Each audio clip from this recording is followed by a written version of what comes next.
So we'll go ahead and get this started. I am Jara Payne, your Rancho Santa Fe sales rep, and I am joined with my fellow sales rep, John Curry from our Balboa office. Good morning. And my sales manager, Charlotte Dabney. We have our 6 offices throughout Southern California: Irvine, Temecula, Carlsbad, Escondido, Rancho Santa Fe, and Balboa Park. You can get all of our escrow officers' contact information on our website, theheritageescrow.com. Our website has some other great resources as well. If you haven't been on there, you can download resources such as deeds and notes, affidavits, power of attorneys, and more. So if you haven't checked our website out, please do. It's theheritageescrow.com again. We are lucky enough today to have Robert Brand as our guest speaker, presenting Staying Out of Court today. He's going to have a lot of important information on this webinar, and I know everyone's dying to know, will this be recorded? Yes, it will be recorded. So please reach out to your fellow sales rep, and we'll go ahead and get you a copy. Now to our guest speaker, Robert Brand. He is the presenter of California's leading seminars on property condition disclosure strategies. He's a high content speaker with a unique ability to take what works in court and apply it to the real world experiences of the real estate professionals. Mr. Brand was a licensed general contractor and has personally inspected thousands of properties, and he now works as a litigation consultant, a contributing author to Realtor magazine, and is a speaker on disclosure techniques. For 3 decades, multiple thousands of real estate agents worldwide have enjoyed his information and entertaining presentation style. Robert has conducted annual disclosure classes with CAR's Governor Hutchinson. Robert, thanks so much for joining us today. Yes, glad to be here. And you can hear me okay? Yes. Okay, good. I don't know what that little hubbub of a little while ago. Yeah, okay, good. Well, thank you, Jara, and thank you. Good morning, everybody. Still morning, yes. Anyway, I'm going to move along quick. I have a great deal of information. I'll cover like about less than 1/10 of what I have today because of the time limit, but you know, we can always do a part 2 or something.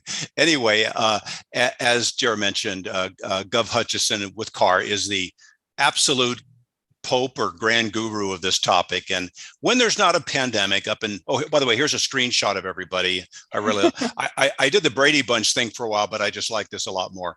Anyway, when there's not a pandemic, I will do an annual seminar with him up in Northern California. We have a big event. I live down here, but travel a lot, or did travel a lot. Now I'm kind of into the Zoom thing like everybody else for a couple of years. Anyway, big topic. You know, litigation is certainly a factor in residential real estate in California, more so by far than any other state. There's no other state that I can talk about this the way I do, except for right here in California. So about 9 out of 10 lawsuits against residential agents involve property condition disclosure issues. When I first started this 31 years ago, that number was 40%. So, and in the higher end areas, it's even a little bit higher. So let me just start with a couple of preliminary things. I'm going to assume that everybody here, every real estate agent in the room, uses the AVID form, the Agent Visual Inspection Disclosure Form. It's not a statutory form. The Transfer Disclosure Statement, or the TDS, or the tedious form, if you want to call it that, is statutory, a few exceptions. But, you know, the last page of the TDS has this. And it says that we're going to do a visual inspection, or you should do it. And the first little box to check off is say, see the AVID. So whenever I mention AVID, so I don't have to say it over and over again, whether it's like a hard copy like this, or it's on your phone or your iPad or whatever, however you do it. So it does say visual inspection, and that kind of elicits a question. Does that mean that everything that you're going to disclose on the AVID are things that you can actually see, that you can actually like look at? And the answer to the question actually is no. And that's because over the years in the California court system, that expression, even though it hasn't changed on the form, has kind of like morphed, if you will, into really being interpreted as any sensory perception.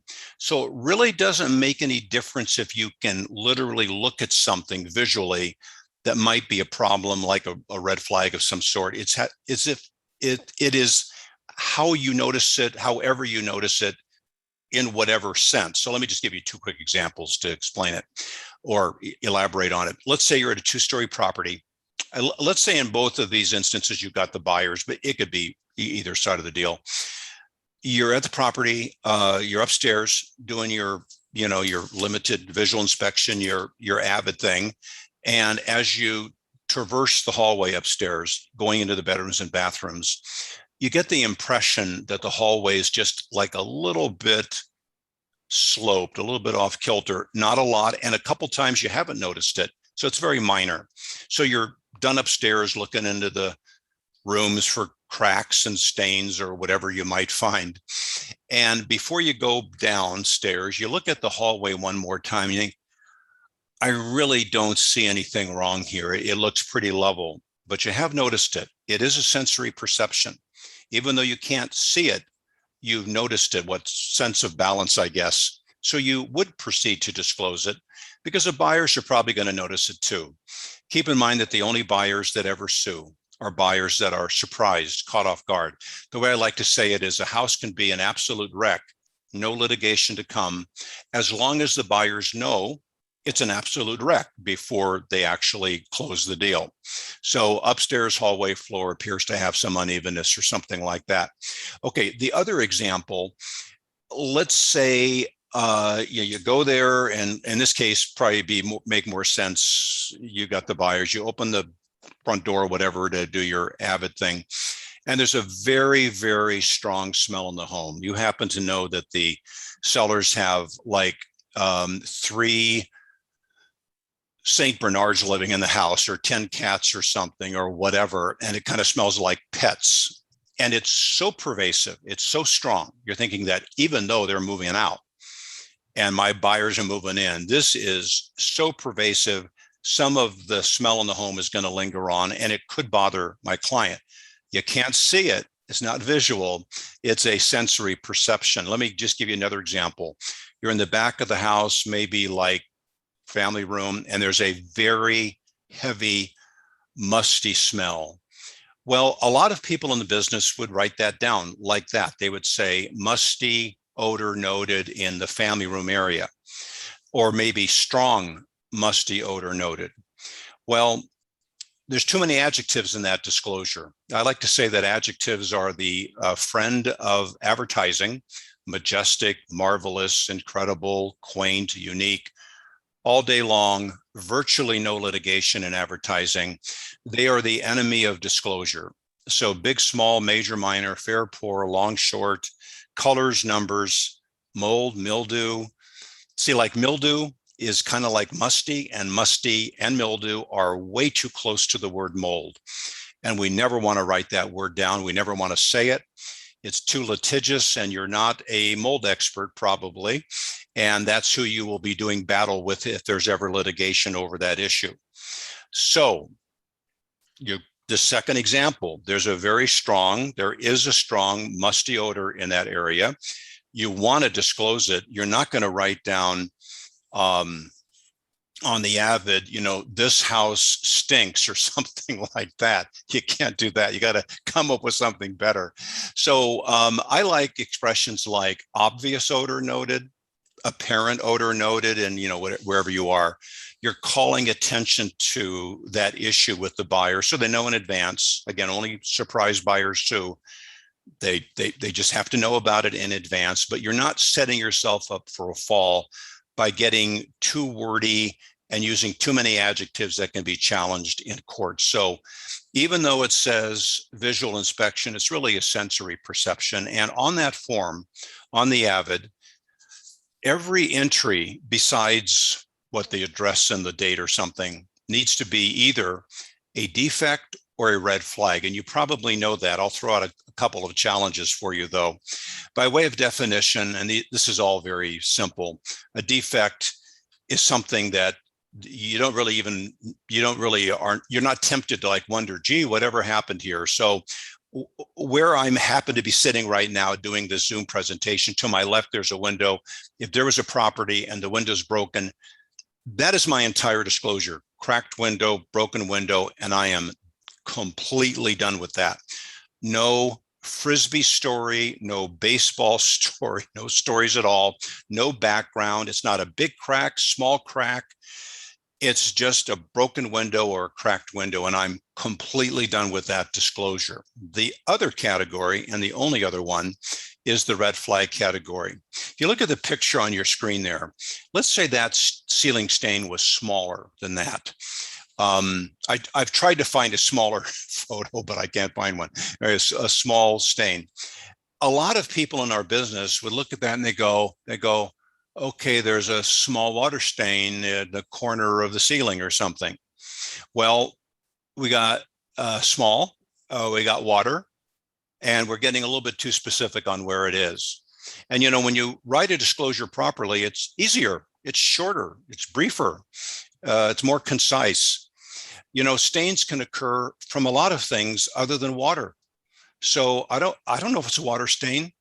Even if I have the listing, and I'm close friends with the sellers for the last 20 years, and this is their home, and I know what happened.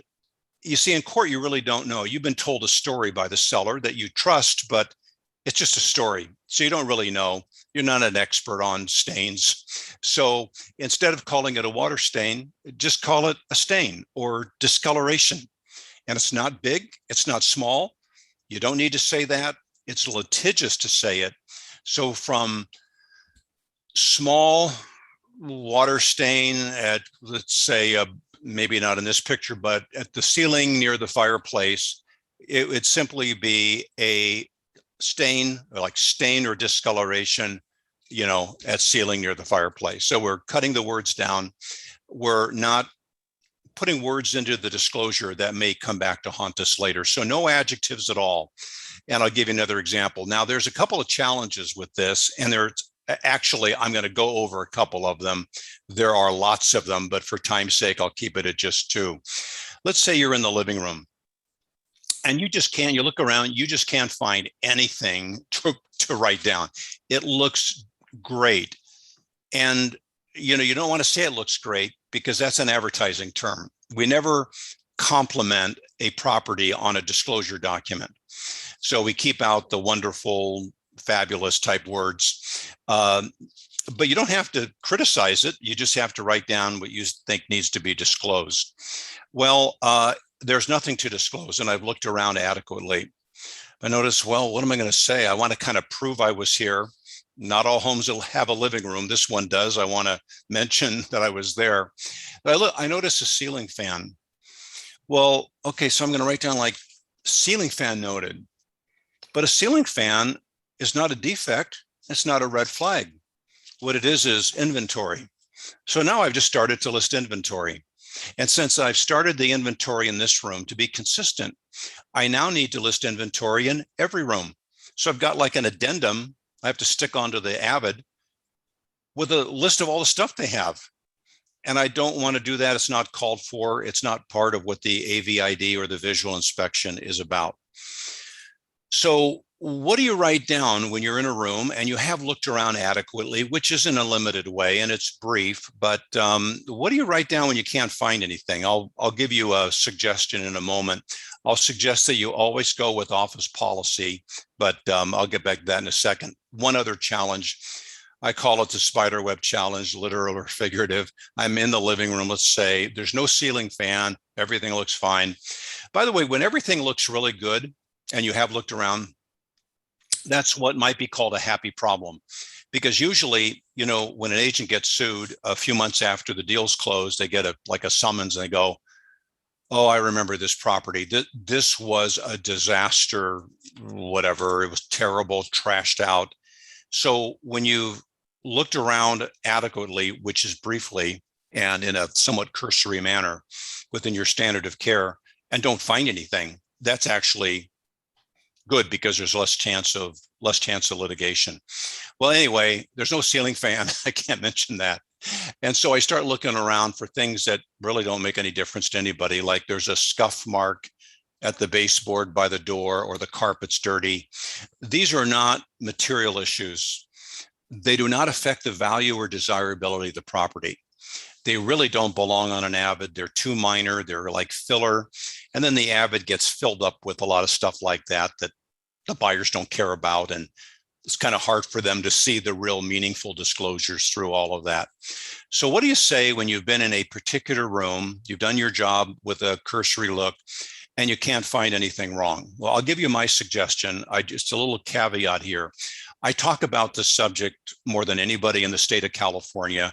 However, there are companies that have slightly different policies from other companies. So go with company policy. You know, I've been traveling for 30 years until the pandemic. And something I would say to everybody is, I'm leaving town after this, so go with office policy. But I really do mean that. So I like nothing noted. That's the most popular expression I've ever seen in the time I've been doing this. So there is a living room. Not all homes have one. This one does. I did look around. I didn't see anything worthy of disclosure. Perfectly fine thing to write if it's okay there. It is in most companies. And that way you're not getting into stuff that you really shouldn't. So some points on, wording's important. I love this sign. If you read down, you matter, don't give up. If you read across, you don't matter, give up. So it depends on how you read something. Okay, how do you disclose something that is near the property that may be bothersome to the buyers once they move in? Now, in a slower market, the buyers, take more time, they look around. But in a hot market, they are racing to get an offer in and hope that they prevail. And so the typical litigation scenario here is the buyers have been in for like a month or so. They call their agent up and they say, really like the home. We're so happy you helped us get the winning bid in, and everything's great. But we were in such a hurry. We didn't look around that much, and we didn't notice that right behind our house is a really busy street. Could be, depending on, a freeway, a highway, something like that. Like if in San Diego, like El Camino Real or something like that, whatever, or I-5, whatever it might be. Or a school nearby, and that can produce some noise. And there's just lots of golf course, which I'll get to here in a second. And we just wish we would have known about it, because it does affect in a negative way our quality of life. So how do you disclose something that is near a home, whether the buyers have noticed it or not? You're aware it's there, and they are going to eventually know it's there, but you want to provide a disclosure. So I really like this picture. If you're in the San Diego area, you might recognize this as, I think it's an Encinitas, where the trolley is there, off of the Coast Highway or 101 or whatever we call it. And let's say they're interested in this middle condo upstairs. They've been there 3 times, real fast, because, this is moving along. They've been out on this balcony. It's really hard to miss these train tracks. And maybe the train or the trolley's gone by, and they talk about it. Well, it's still a disclosure issue, no matter what they say, no matter how many times they've been there, because months to come later, what you've said to them, what they've said to you, if they even saw it at all, will all be debatable. So there has to be a disclosure. Let's go in my example, though, with the golf course, fairway homes. And, you think you wouldn't have to disclose to anybody buying a home here that there's a golf course there, but you really do, even though, it's really hard to miss. So errant golf balls are an issue. So let's say this is one of your, let me back up here. This is one of your farm areas, you either knock on doors, just done a lot of deals here. And now you have a referral actually to a buyer, not a seller. You get both, but this is to a buyer. So you got to, disclose things that are overly obvious, like there's a golf course there. So errant golf balls, and you've heard over the years from your clients that are right on the fairway there, you typically will hear something like, we love living here and all that. It's really great. And we have noticed that when we, on Saturday, we got in the backyard or something, and we'll see 1 or 2, 3 golf balls, laying around. So that's part of life there. So you're thinking, well, in this deal with my buyer, I'm going to maybe disclose that. Now I've got to clean this up. I don't want to have a conversation with them later, weeks after they moved in or months after. They say, yeah, you told me 1 or 2 golf balls. It's more like 8 or 9 or 10. And it's not every week. It's like every other day.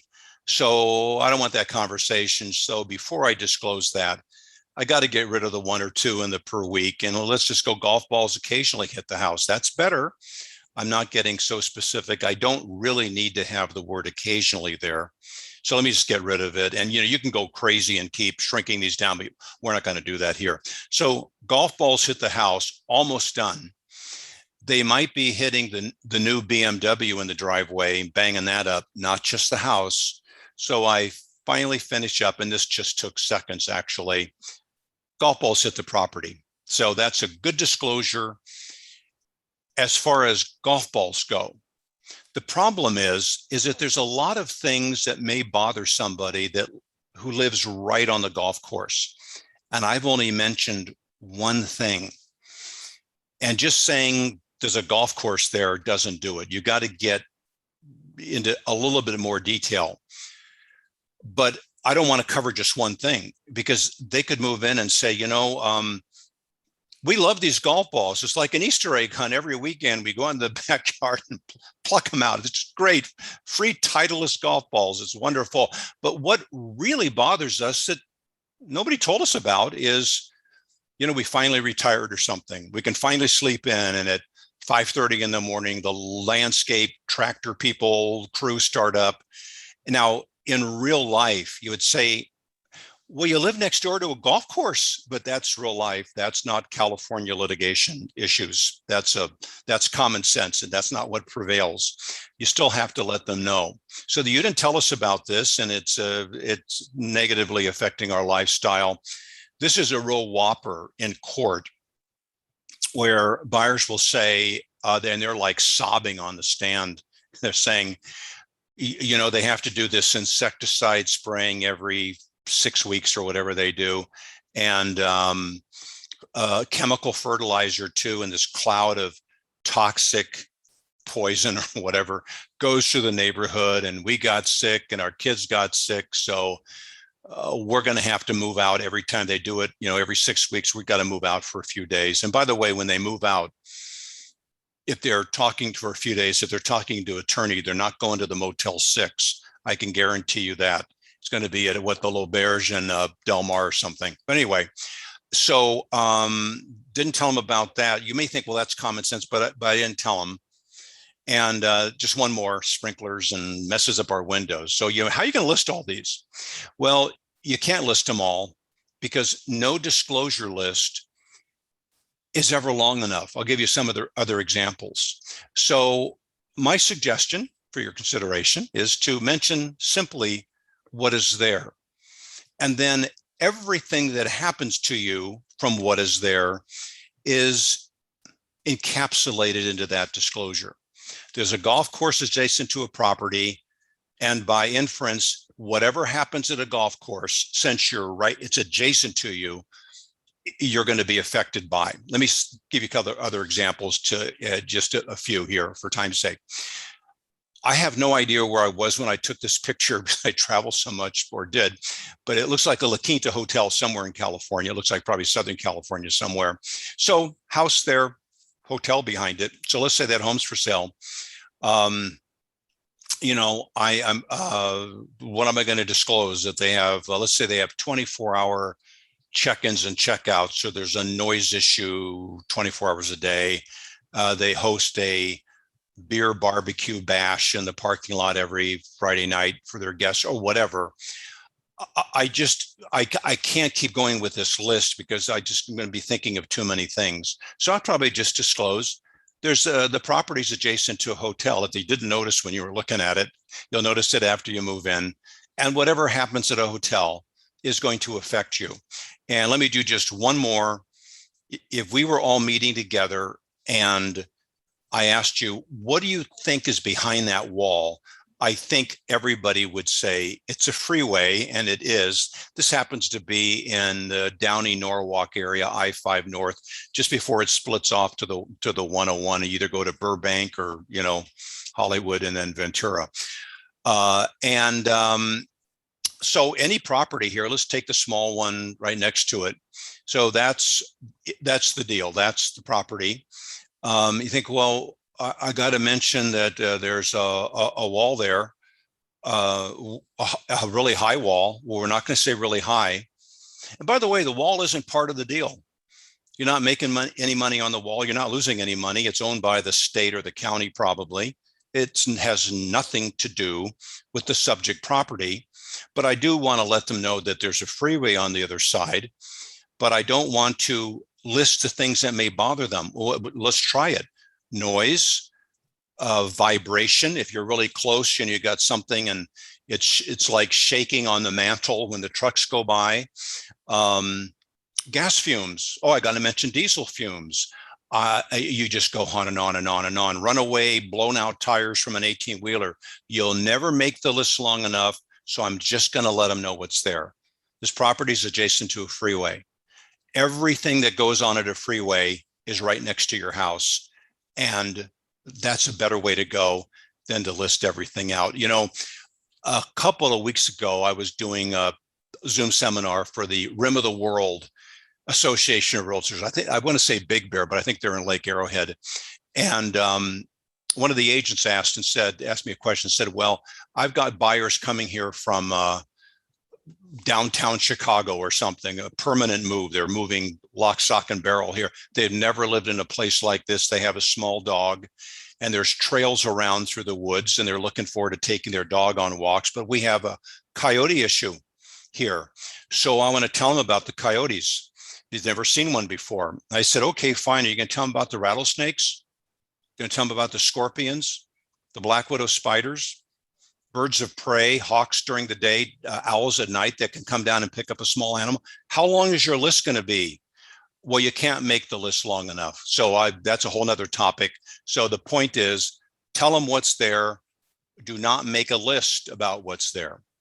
By the way, if you have any questions at all, let me just check the chat room for a second and see if anybody has anything. And I can try to take a couple of questions at the end, if time permitting. And then also, I'll just mention this if I don't get to it later. You can, and there's no charge whatsoever. My information, I think, is in the chat room if you need to reach me. I usually do this for individual companies, and associations of realtors, whatever, but there's no charge. You can call me up anytime. You can email me, ask me any disclosure question. I'll give you my opinion. And there's no catch at all. I have no inventory or anything to sell to you. If you're with a company, I like to copy in management so they know at least what I'm talking about. But so that's always available. Anyway, you may have one or two or a lot of investor clients. Maybe that's your kind of book of business. You have like a group of people that are flipping homes, and that's kind of what you focus on. So one of the issues with somebody who has often never lived in the property is that they don't know anything about it other than they're going to fix it up or have a crew fix it up and then, put it on the market, make some money. So what you might call the block of disclosure that normally comes from a traditional seller who's lived there for 10 or 15 years or something is missing. And that information, potential information, is very important to a buyer because there's certain things that you really don't know about a home unless you've lived in it before. So the home inspector can find a lot of stuff, but the people that have been living in it just know things that they know by virtue of just being there for many years. So let's talk about that. Keep in mind that investor clients are regular sellers. It's not like great grandfather died and I'm exempt from the TDS now, I'm a trustee. Investor clients are regular sellers and they have the liabilities of regular sellers. There's nothing unique. And so what happens way too often here in California is these deals end up in court. And you've got the judge talking to, let's call this person Mr. Investor Client, just to pick a name. And the judge is saying, you know, buyers are suing you because they've got flooring problems. They've got roof issues. There looks like there's a mold thing they're having checked out. You didn't tell them anything, nothing. Why not?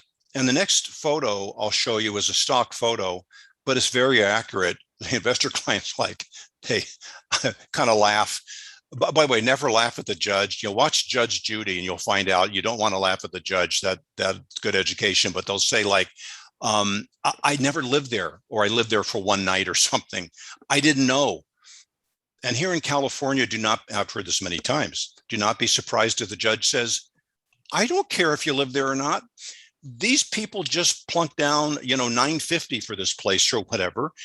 They deserve to know from the seller what's happened with the home, what's going on. And there's a really easy way you could have told them. And of course, what's the easy way? Well, it has to, and by the way, the attorney for the investor client is freaking out now, and they're thinking of going after somebody else. It's often the real estate agent because of the E&O insurance and so forth. So there's something we can do to kind of help buffer this. You know, here in Southern California, it is very common for an agent representing a buyer to recommend the home get inspected, home inspection. We don't do that very often for sellers on the listing side. They do in many parts of Northern California, especially the East Bay, like Walnut Creek, Pleasanton area. Down here, it's mostly for the buyers. We rarely do it for a seller. But if a seller has never lived in the property because they're an investor or they're an absentee owner, you know, they got a home in Fairbanks Ranch, they have one in Newport Beach, they got one in, San Clemente, Encinitas, whatever, and they live in like Denver. And these are just investments, unloading them. So they had never really lived in the properties. Same thing as investor clients. See, when they pay for order and pay for a listing side home inspection, now the buyer is probably going to get their own home inspection with another company, but when the seller takes that responsibility because they don't know anything about it, and they add that into their disclosure as a substituted or additional disclosure, they're showing good faith and they're providing more information to the buyer than they would be able to do if they had lived in the home, because home inspections are just more, technical or more invasive in a good way. So this is what they do. Now, here's the TDS. You're all familiar with this. This is the part that the sellers are checking off and all that kind of thing. That's a whole nother issue I'll cover maybe another time. You see where my low-tech arrow is. Additional inspection reports or disclosures. I've written it out there. And that's where the seller would just, they're paying what, $400 or whatever for the home inspection. They write in there, C, whatever, Acme or what I have, XYZ home inspection report number, whatever, as an additional or substituted disclosure. And now the buyer's getting that information from somebody who's never lived in the home because they're flipping it, but they've exercised responsibility of admitting we don't know anything about it, but we're the sellers of the home. Whether we lived in it or not doesn't make any difference. We're providing you with information that we don't know, but we've hired a professional to to add it to the disclosure. And that could just absolutely save the day for you. And by the way, in a more standard kind of a thing where you're representing the buyers and you're going to recommend a home inspection, a lot of agents will write down, I recommend that you get a licensed home inspector. Keep in mind that the state of California does not license home inspectors. 32 states do. We're not one of them. I kind of thought we would have taken the lead on that, but we didn't. So it's better to use expressions like qualified home inspector, professional home inspector, but not the word licensed. That's another topic. So this kind of wording, agent strongly suggests the sellers get it, and the buyers are probably going to get their own home inspection company. So they got like twice as much information, far more disclosure than they would normally get, far less chance of litigation later. Works really, really well. Let me talk about building permits. The research verification of building permits is a highly litigious arena in California. So you're involved in a transaction where you either can guess or that something's been like tacked onto the house or whatever. This one's really obvious. This one anybody could guess at, but let's say it's not quite so obvious as the picture that you see on your screen right now. It's a little more subtle. That one you would really know. But anyway, let's say it's more like this. Well, the ADU phenomenon that just kind of taken over, the tiny house thing, is a lot different than it used to be. If you've been around for a while, you know that now they're cheaper, quicker, better, and they're popular. They're encouraged. I know that the city of Encinitas encourages this kind of a thing, which they never did before because of the housing shortage and that sort of thing. Anyway, these things need building permits, because of the stuff that's happening in the backyard there. So it doesn't have to be a tiny house. It can be whatever this is, a man cave or whatever this thing is. So if you look at it next, when we're done here, probably have an AVID nearby. If you look at the front page, first page, you're going to need a magnifying glass because it's fine print. It says there, California law does not require the agent to inspect the following, and it's got 4 items. I mentioned one of them, but all of this is verbatim, word for word. Public records or permits. Also, on the first page of the AVID, it says, by statute, agent is not obligated to pull permits or inspect public records. So twice on the first page of the AVID, let alone a couple places in the RPA, it says agents really shouldn't have anything to do with that topic. The pulling of permits, assisting clients in doing that in any way, shape, or form is very high risk. I know, and I don't know certainly all the cases in California, but I know 3 in the last 2 years where in all 3 cases, the only thing the agent did was they had their buyers were like at the local Marriott or something, waiting for escrow to close. They had a couple of weeks. They're just hanging out there. They know there's some building permit issues. They call their agent up and they say, we don't have a car. Our car's not here yet. Let's go out to lunch. Before we do, could you just drive us to City Hall or whatever? You can sit there in the car. We'll go in and do the research, and then we'll go get a bite to eat. I know 3 agents that the only thing they did was provide transportation and sat in the car in the parking lot of City Hall. They are now in the web of litigation for building permit stuff when something backfires after the buyers move in. So I like this wording. Come up with your own, whatever. Buyers are advised to check with local municipality regarding building permit information. The reason I have local municipality is because sometimes the property is, let me try to get an LA example would be, there's a city of South Pasadena. I lived there a really long time ago. And there's a city of Pasadena. They're both cities. Well, South Pasadena is so small, they contract with the city of Pasadena to do building permit stuff. So you have like Del Mar is a city here, but La Jolla is not a city. La Jolla is part of the city of San Diego. A long time ago, there was an agent that lived in Ventura County representing a cousin who was buying in La Jolla, and there were a lot of building permit things going on there.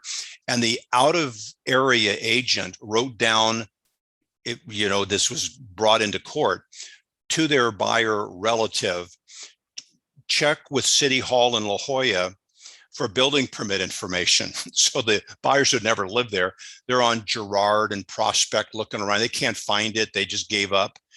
And of course, it's not there. There's no City Hall there. It's the city of San Diego or county of San Diego or city. I'm not sure which, but either way, it's not city of La Jolla. And the agent eventually said, well, I'm sorry. When the judge said, why did you tell him to go to City Hall? There isn't a City Hall there. It's not a city.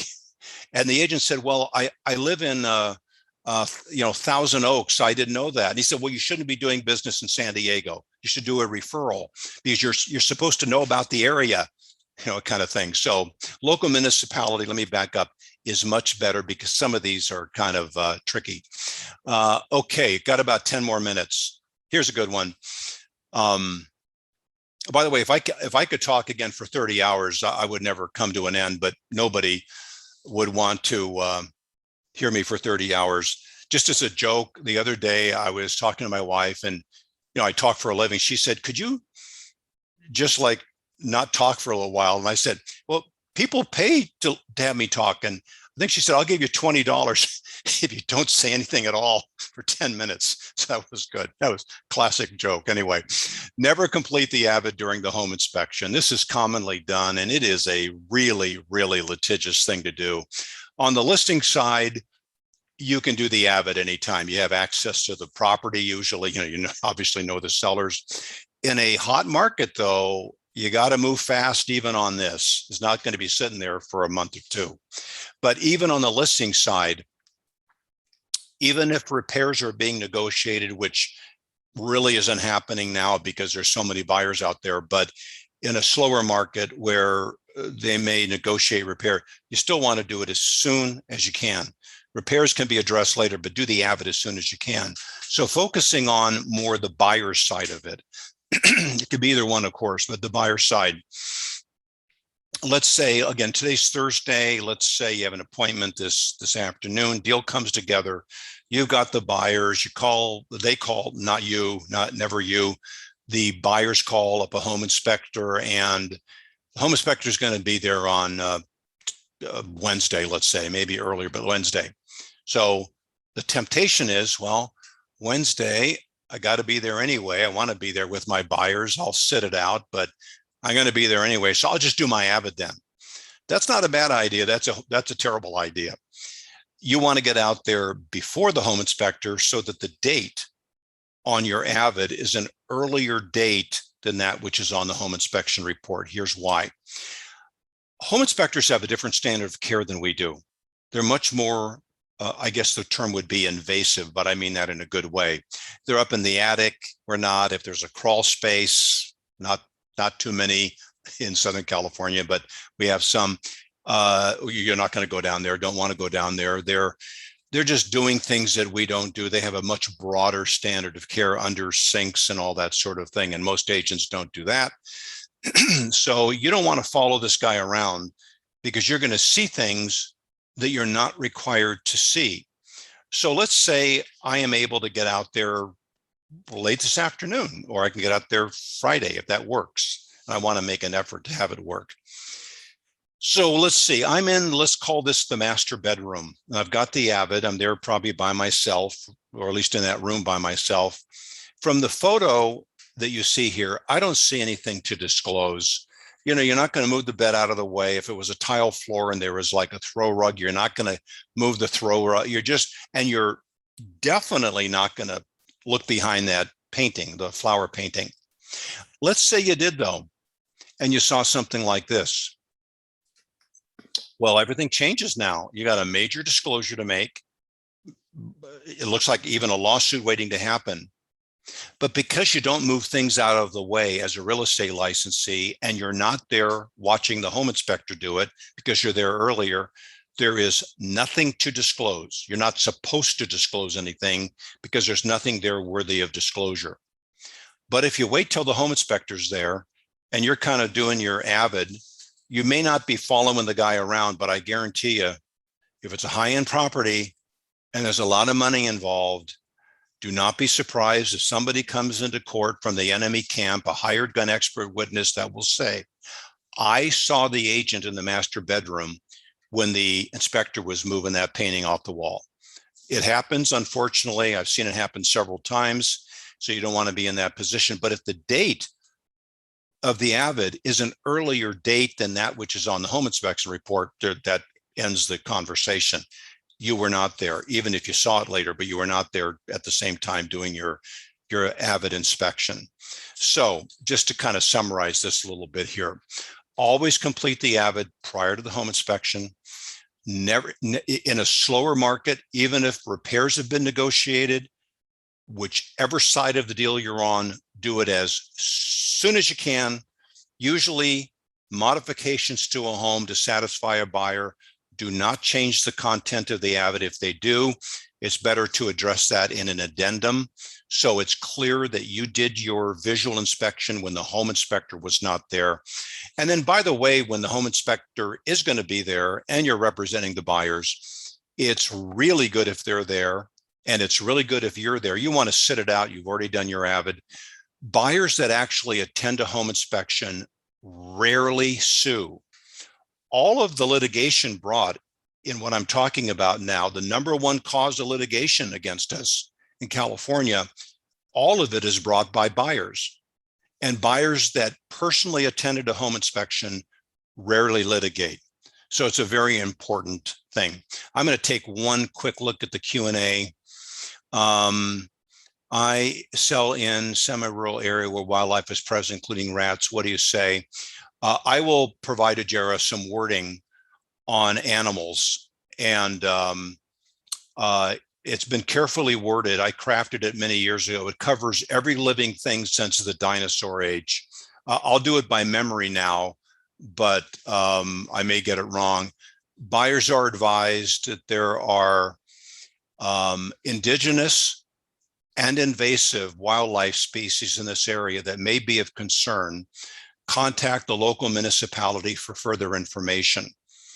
Invasive or indigenous covers every living thing, because you don't want to mention coyotes, because only you're not mentioning the scorpions and the rattlesnakes and all the other stuff. So I can get that to Jared later. Let me just see something I can do real quick. Well, I can do this in like 2 minutes, and that'll take me to the end. And if there's any other questions, then there's time we can entertain them. So this is really simple. It just I get a lot of questions about it. This is the last page of the TDS, sections 3 and 4, depending whether or not you're representing the buyers or the sellers. It's real simple, but let me just provide some guidelines for your consideration. The thing to do here, in my opinion, is check off the top box there, see attached AVID. That's telling a client, often a buyer that's never done a deal before, they know nothing about this. You're telling them that everything I have to say about my limited visual inspection of the property isn't here. There's not enough room to write here. There's only 4 lines. So it's on a different document, and that document is called the AVID. So don't look here, like Mr. and Mrs. Buyer or seller, either one. You got to go to another form. It's called the AVID. Don't write anything at all in the 4 lines. Anything you write there can be considered misleading, misdirecting, confuse the client, confuse the buyer. So if you have nothing there, you're not going to be charged with that. And of course, you got to have the name and the date and the broker's name and all that stuff. So that just makes it really easy. It's the purpose of that box, see attached AVID, is the purpose of that is to just say, if you want to read what my little limited inspection says, it's not here. You might think it is because it says agent's inspection disclosure is not, but it isn't. It's somewhere else, and you got to look for that form, and that will do it. Let me go down to the very, very bottom here. Again, if you'd like me to do this for your company or association, I do it all the time. No cost, never sell anything. I get sponsored by escrow companies, by home inspectors, by service providers. I never charge for it. And we've done some Q&A. So I'll turn it back over to Jara if you want to have some questions, fine. And if not, just let me know. And thank you for having me in. Robert, this was such fantastic information. John, there were a couple questions. Do you want to go through those? I did want to mention, please reach out to us if you want that wildlife wording. I'll be happy to get that over to you. And this is being recorded, so if you want to rewatch it, contact us and we'll make sure to get that out to you. And please type any questions that you have in the Q&A, and John will go through them real quick with Robert. Yeah, we have some in the Q&A, but I did take note of some in the chat, so I'll go through those first so we don't miss them. But one is, where would we put the building permit information statement? In the TDS? Oh, okay, good question. And my answer to that would be, companies vary on where they want it placed. One way to do it, and make sure it's okay where you hang your license, if your client cooperates on email, this is getting a little old fashioned, but it still works, is you send them an email. You might, and you include it in that, but the way to do it is you think of a reason to send them an email. By the way, there's a big picnic coming up this weekend at the park or whatever. And then you put in, we've talked about the room addition or whatever. And then you put in the wording about the building permit stuff that I just mentioned, and I can provide to Jara. And then you ask them a question that they have to answer. Don't say, hasn't the weather been a little humid lately? They're not going to answer that. Ask them a question like, have you met with Fred, the loan rep yet? Or are you doing that this week or next week or whatever? They will answer that question, meaning they got the email, they read through your disclosure that we just mentioned about the building permit stuff in order to get to a question that they answered, and you make that part of the file. So that's one way to do it. Cool. Another one is, what, if any, statements would you make to your seller who asks specific questions about what to put down on their disclosures, i.e. noise to them, coyotes, etc.? Yeah, the thing of the question, we looked at the form earlier, the 20 questions of sellers. It starts out with something like, are you, the sellers, aware of any of the following? It's a really low standard of care. So the seller is just supposed to answer those questions to the best. I hope I'm answering this to the best of their ability. So, for example, they're asked, like, are there noise issues, chronic noise issues? I forget the wording. And let's say there's a German Shepherd next door that just barks all the time, just 24 hours a day. Believe it or not, there are sellers that don't mind. They used to have a German Shepherd, and it died a few years ago. They miss it. So when they're 2 a.m. and they're wide awake listening to it, they will actually say in court, it doesn't bother us. It reminds us of our dog or whatever. And then, of course, others are going to say it's really a problem. But the sellers have a very low standard of care. It's their opinion as to whether it's an issue at all. So they can kind of answer it any way they want without going over the line and like lying.